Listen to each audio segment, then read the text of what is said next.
আমরা মূলত এখানে যে মিলিত হয়েছি তৈবুর রহমান দর্জির নেতৃত্বে বাবা সাহেব আম্বেদকর, যিনি এই সংবিধানের ভারতীয় সংবিধানের প্রণেতা ছিলেন, তার প্রতি সম্প্রতি আমাদের স্বরাষ্ট্রমন্ত্রী যেভাবে নক্কারজনক ভাষায় তাকে অপমান করেছেন, তার বিষয়ে আমরা ধিক্কার মিছিলে এসছি।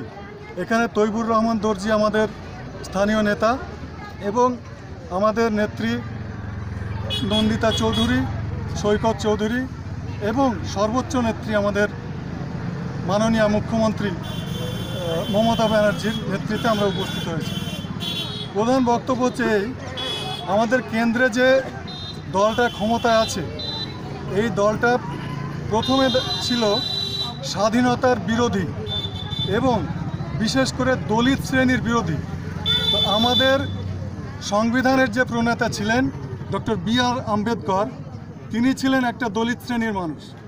তো আজকে ভুয়োভাবে সবাই দলিতদের ভোট নিচ্ছে বিজেপি, কিন্তু আজকে অমিত শাহ যে বক্তব্যটা রাখলেন সম্প্রতি বি.আর. আম্বেদকরের বিষয়ে কুরুচিপূর্ণ মন্তব্য করে, তাতে তার মুখোশ একেবারে পুরোপুরি খুলে গেল।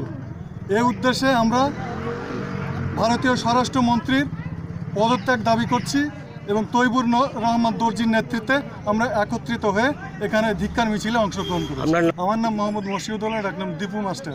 ওকে। আজকে নন্দিতা চৌধুরী, সৈকত চৌধুরীর নেতৃত্বে ডাক্তার আম্বেদকরের মানে যে অমিত শাহ যে কথাগুলো বলেছে, এত নোংরা কথা বলেছে, আমরা চাইছি অমিত শাহের পদত্যাগ চাই। আমরা চাইছি না হলে ওনাকে ক্ষমা চাইতে হবে।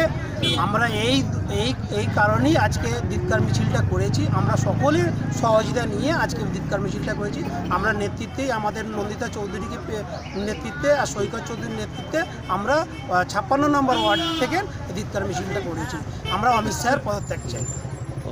আমার নাম তৈবুর রহমান দর্জি, আমি দক্ষিণ হাওড়ার সাধারণ সম্পাদক। এখানেই